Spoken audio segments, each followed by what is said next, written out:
This episode is going to be on the Dampier Peninsula.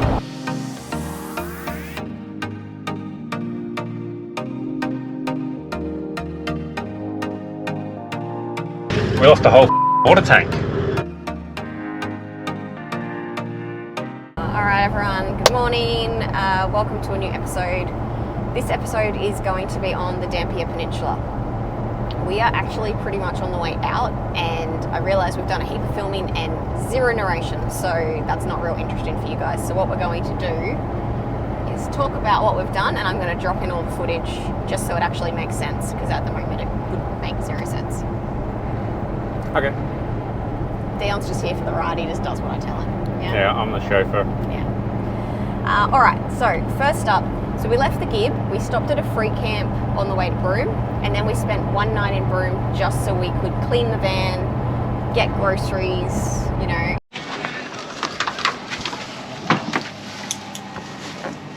Our first day off the Gib, and what are you doing, Jess? How long do you reckon I've been in here for? A couple of hours? Yeah, probably an hour at least, maybe. De-gibbing the van. So basically, it was covered in red hand and footprints from Hudson all over the walls.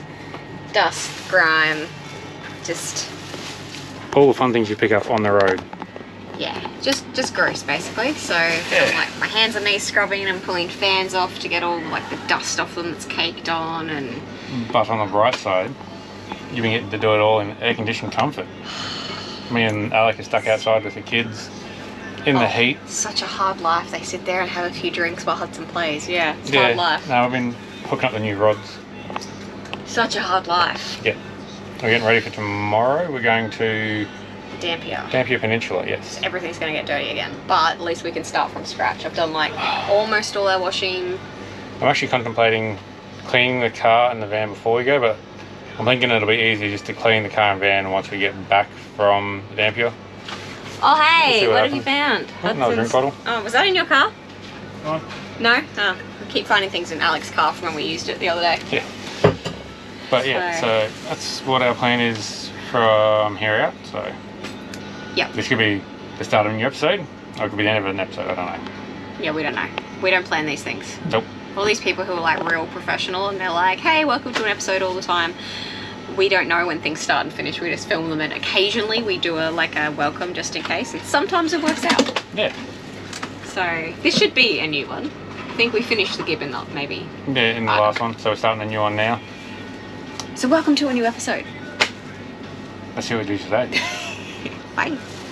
So, the other thing is, when we were in Broome, I spent all day scrubbing the van to get rid of the red dust, and it hit about 4 o'clock, and I was like, okay, so the pool closes at 5:30. We're going to go to the pool now, have a swim, because it's really bloody hot, and we walked down to the pool, and they were just shutting it because someone had pooped in the pool. Please do not poop in the pool. It was really disappointing for everybody involved.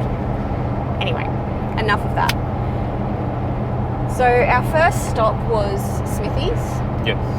It was a place Dion really wanted to go. It was, I think, 2.5 hours from Broome. Yeah.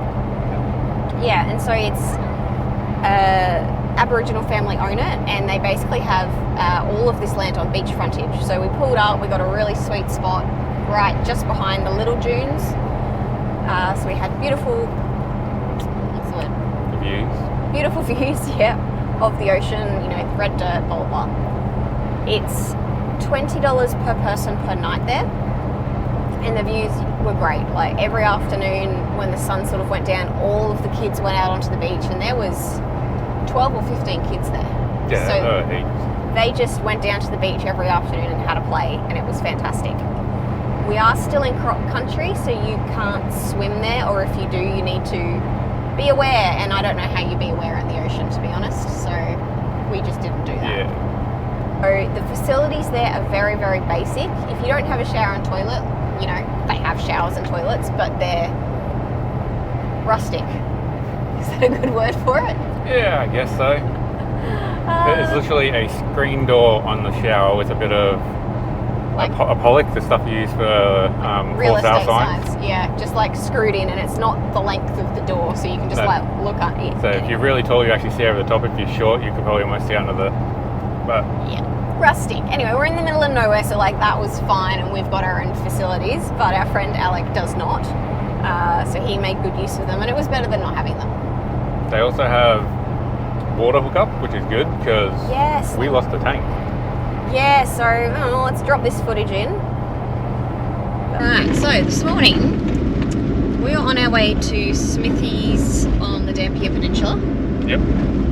Fishing and mud crabbing basically. We're going to relax on the beach for a couple of days. So anyway, we need to book Dion in for the mud crab tour. Apparently there's a secret creek they take you to get some muddies. Oh, I like the idea of that. And the boys are going to go fishing every morning, so Dion's got Alec, they can go out. I'm going to get left alone to sleep. Hudson, we're going to get to sleep in every morning. Yeah. We woke Hudson up today to go do the groceries before we left, and he was not happy with me. He's never happy. I woke him up at 6:45, end of the world. He takes after his mother. Definitely not a morning person. No. Yesterday we bought a new drone. Our old drone still works, it just, the quality's not really there, and it's annoying me more and more. No, we were running off a Gen 1 Maverick Pro. Yeah, and which is old. I think we got that 8 years ago, and it was already like It was 3 second-hand years when we or got 4 it. years old when we bought it. Yeah, and I'm just finding more and more, I can't, you might have noticed some of the videos, I just can't get the contrast I right. think it was leaking water. Really? Yep. Fudge. Grab camera. Let's see what's broken. Hang on, Hudson.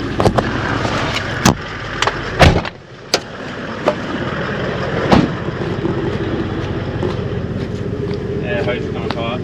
The hose. Oh. We lost the whole water tank. The water tank came The off? whole water tank is gone. No. Yep. Quality. So, in case you didn't get it from that last video, we've lost a whole water tank. The bracket has just snapped. We're following the water trail back, and it's quite a way back, so I'm hoping no one's bloody hit it. Yeah, someone's going to see something that big sitting on the road. It's more so this far back, we're going to have no water left. No water. Thank goodness there's water hookup where we're going. But what the actual hell? I'm so mad right now. Alright, found the water tank. The people behind us in the van were very lovely, and they picked it up, and it's actually on their roof rack at the moment. Which is very handy because I had no idea where I was going to be putting it up. Go it up and stick it under the boat maybe, but Yeah, so they're on the way to Smithy's as well, so we're just going to meet them there. So this is a section of road, literally flat road, where our water tank fell off. So no big bumps or anything, just the bracket snapped. Good times.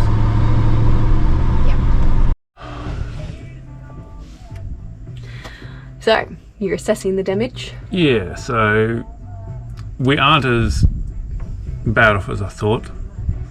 So as you can see, the bracket itself is broken. It's just broken right on the corner, so they obviously didn't heat it up before they bent it. And it's just created a stress point on it, and it's just snapped. Now that's not so bad. Like this other bracket here, it's bent the bolt, so probably when they go to straighten that, it's going to snap as well because they're only mild steel. So we'll need a new bracket and a new bolt. Yeah, we'll need probably a new bracket there, new bracket there. Look at it. It's a really bad design. This bracket's holding like the first 50 mil of the tank, but this bracket here is holding pretty much 2/3 of the tank. Oh wow, So yeah, that is stupid. You can tell which one's going to break first, the one that's got all the weight on it. Yeah. We'll need to get a new sender for how full it is, and yeah, just some new T-pieces and fill points. So now I can email the people in Broome and be like, this is what's happened, this is the extent of the issues. Yeah, I guarantee they'll have parts in because... Do you reckon we'll need a new bash plate, or you reckon they can just bash the bash plate back into... It's just plate metal, and if they can't reuse it, they'll just get another piece of plate metal and just make another one. Okay, cool. Yeah. Doesn't appear to be any other damage. No, but by the looks of it, it's just gone out through here and just missed all the main parts. Like it was rubbing on the A-frame, or not the A-frame, on the chassis as it was leaving, or like hanging in there bouncing. But yeah, other than that, it's not too bad. And have you checked the other one? Does the other one look intact? Well, you can't tell. Yeah, okay. Like, the only way you tell is if you see like a hairline crack on them, but you don't know it's got a crack until it actually cracks all the way through, mainly. Like metal is very hard to see, especially when it's painted. Yeah. So I've snapped off the outlet, the drain, the breather. The next thing I stayed on was the actual fill point. And that's obviously where it's hit the ground or something's hit it, which has actually just ripped it out. But the back plate definitely took a lot of bashing. Yeah. She's seen better days. Good times. So we're leaving tomorrow, so I kind of had to take this broken bracket off. You can see along the edge here where it's broken. Yep. It literally just attaches like that and it snaps straight through. This other end, I've actually had a closer look, you can actually see it's already starting to split that end. So it would not have been long before that end snapped anyway. So the water tank fell off. So when we got to Smithy's, they have water taps dotted all around the campground. So we just pulled up on the beach and there was a water tap in front of us, so we just hooked into that the whole time we were there, which was great. Yeah. They also do mud crabbing tours up there, and this is the thing Dion really wanted to do. So we got there, I booked us in for 4 nights. I mean, you don't have to book, but when we got there, I paid for 4 nights. And we put our name down for the mud crab tour. And they just said, look, we'll call you when we have enough people. On Wiki, it says they need 2 people minimum. And we were like, sweet, well, we've got Dion and Alec. Like, that's fine. No, so they actually want 6 or 7 people to do a mud crab tour. Yeah. And while we were there was like 4 names on the list. And then kind of halfway through our stay, they just left the property and weren't there. So yeah, they went and did a trip out to the Gibbs. So yeah, there was no one there to actually do the mud crab tours. No, it's very disorganised. Very disorganised. But anyway, like the stay was nice. And we did some fishing while we were up there too. Yes. What did we do? Me and Alec went out the first day, got rock cod and a mac tuna. Yeah. And then the first day Alec got burned pretty bad, so. Oh, really bad. It's like nearly 2 weeks later and he still has a really bad burn on his leg. Yeah. Wear sunscreen. So I ended up making friends with neighbours. We went out for another little fish in the same area. We came back with a queenie, 2 mac tuna and a longtail, which we shared around the camp. We also threw back probably another 4.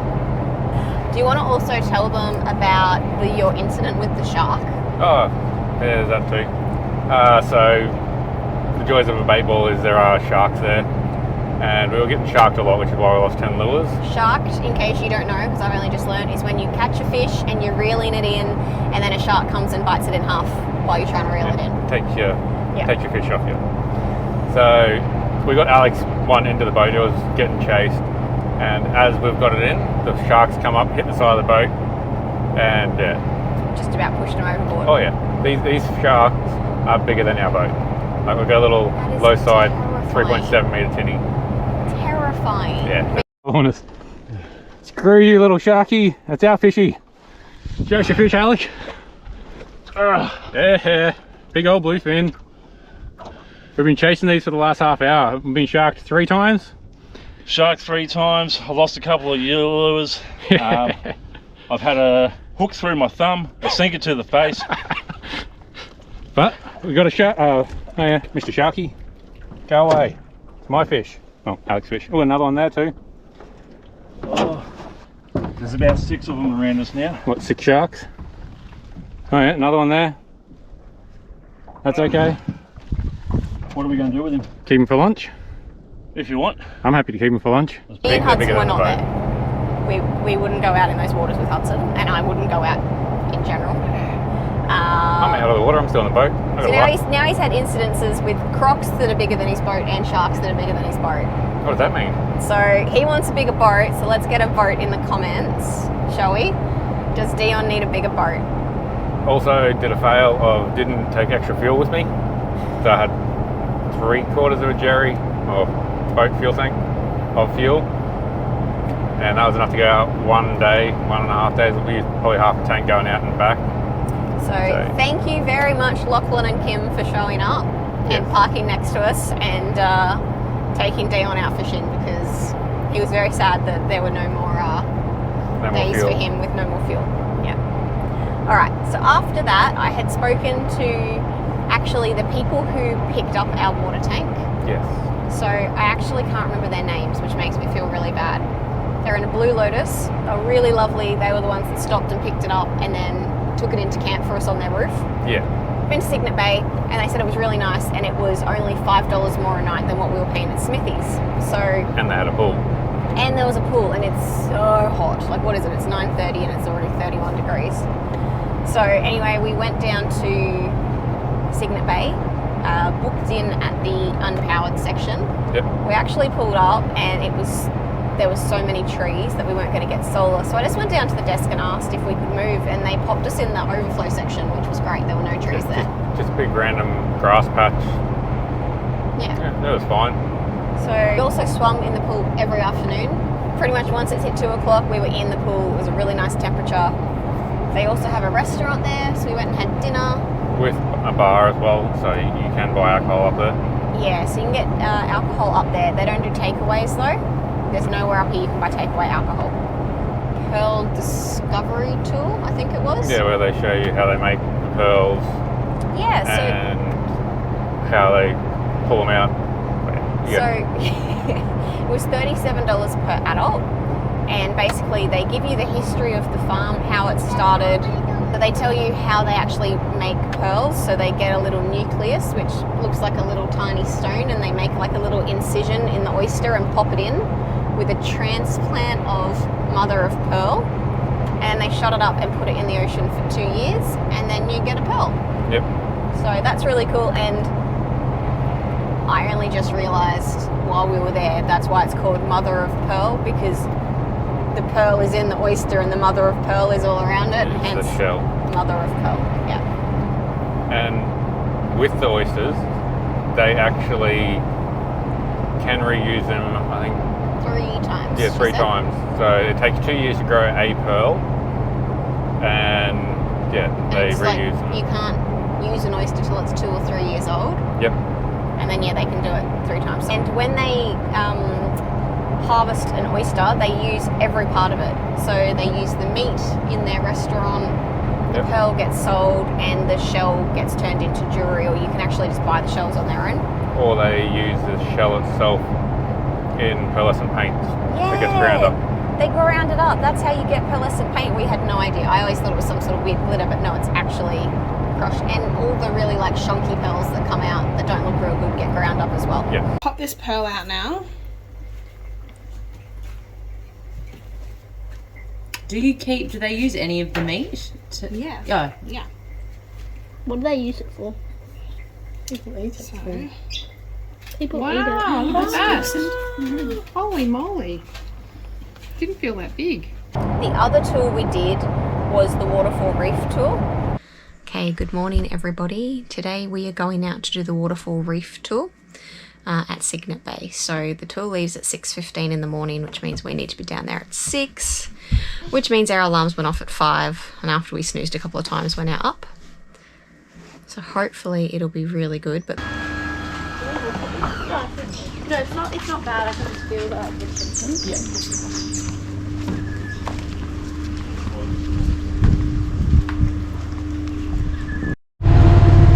It's like a boat car. are you ready? We're gonna go really fast. Let's go. We're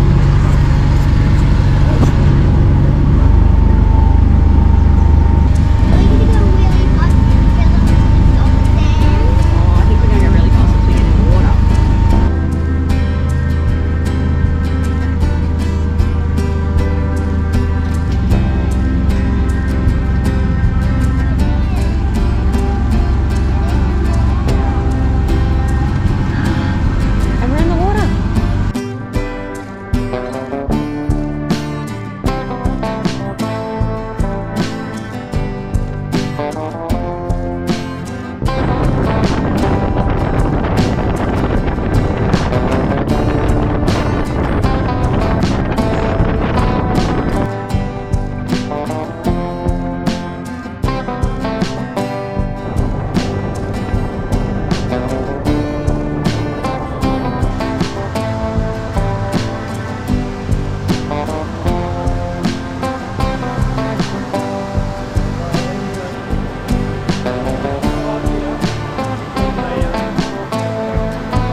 think of the waterfall tour?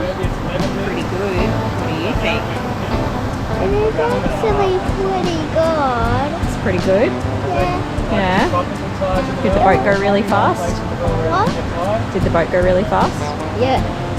Or like just faster than that. It goes faster than that. Hello.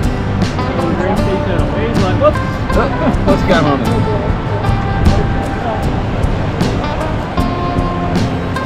It's coming back. No, don't climb on there. A couple of those dolphins.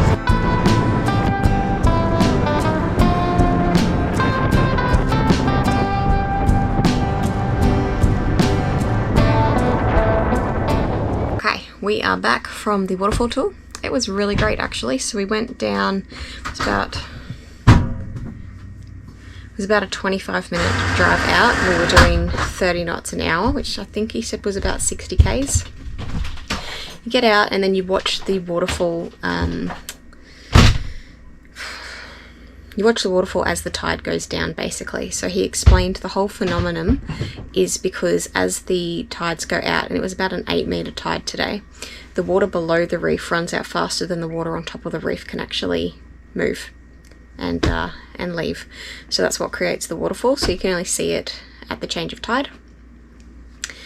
And yeah, we saw a green sea turtle out there. Yeah, it was really good. So recommend you do that one. It was, I think it was probably a bit expensive. It was $240 per adult and it was $120 for kids. But yeah, I don't think you can see that anywhere else, so definitely worth checking out if you're at Cygnet Bay. And you also see the tides out there. So I'm going to drop in some drone footage of the tides because they are the second biggest tides in the world up here in the Kimberley. Yeah, the 12-meter tides here. Yep. 20 in Nova Scotia and Canada. Yeah, I think he said it was 16 or 18, still. Something like that. So they're massive, massive tides. That's the equivalent of a 4-story house. Yeah. That's a lot. So that's how much the water's going up and down. Like, yeah, what did I say, like 12, 15 metres. Yeah. Yes, sir. And then what else do we do? We went up to One Arm Point. Yep. Had a look at the hatchery. Yeah, so that's an Aboriginal community that's sort of up at the point near Cygnet Bay. It was only like 15 minutes up the road. Yeah. You can't stay there, but you go in and you pay $20 per person and $5 for kids over 5, and you get a little wristband, which is a day pass to the whole community. So this is One Arm Point up on the Dampier Peninsula. Yep. And we're on our way up to the Shell Hatchery, but we've just pulled into a little cove near the beach. Yeah, that's where I was planning on coming with the boat this afternoon, or maybe tomorrow. Or maybe. But oh my goodness, the tides here are huge. Like we knew, but we hadn't seen them. Yeah, like we're only about half tide at the moment. It's still got another 2 hours before high tide. And they are moving. Let's show you.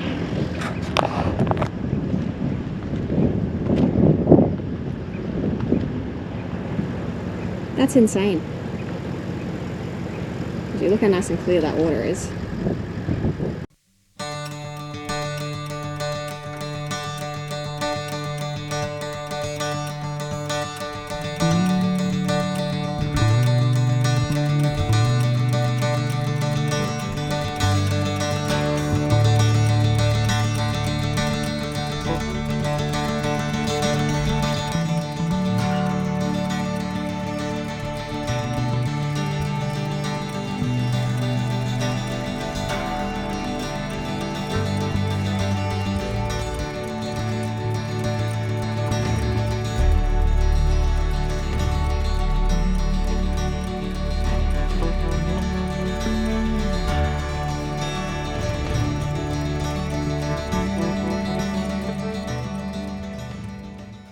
So while you're there, you can go visit the hatchery, and what that is basically, was it the 80s? Yeah.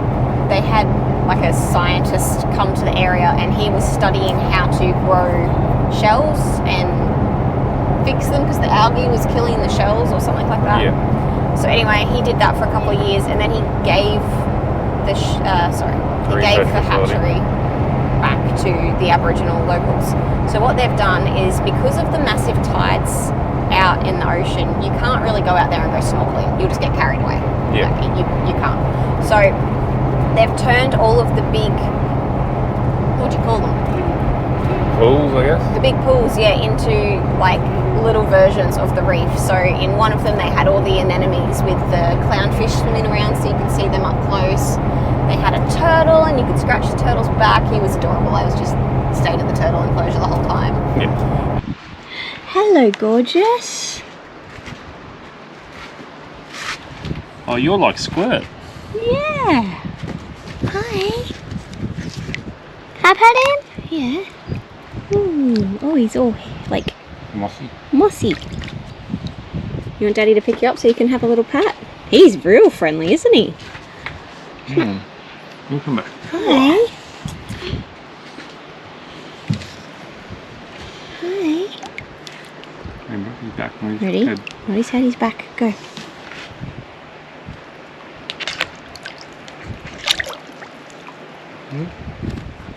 Oh, he wants another one, Hudson.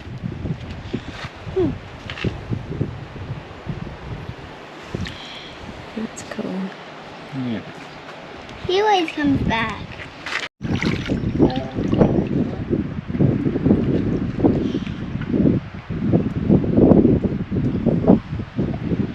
I see how deep I can put my hand in. Oh, he likes you.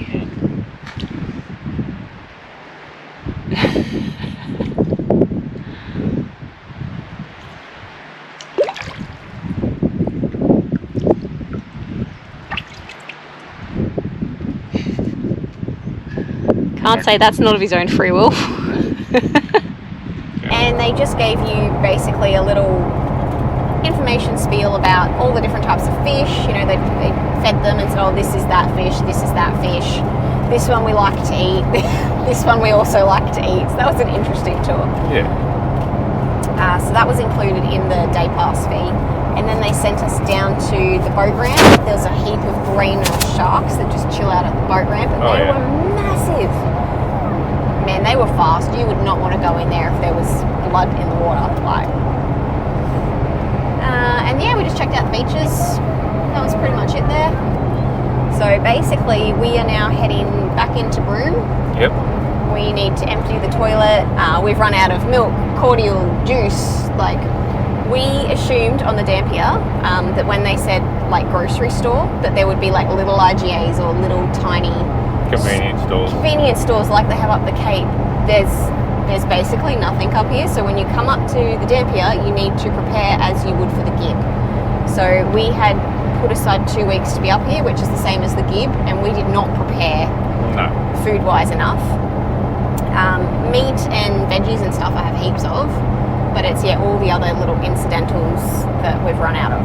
Going to head up to James Price Point and spend a couple of days up there, and then I think it's about 4 nights away. We go back into Broome. We'll actually explore Broome because we didn't do that on the way down. We're going to do, the camel rides and coconut wells.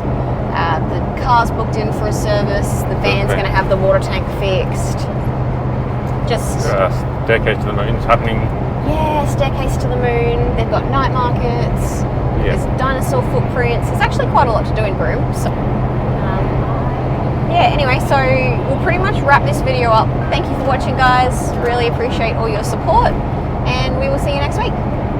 Bye. Bye.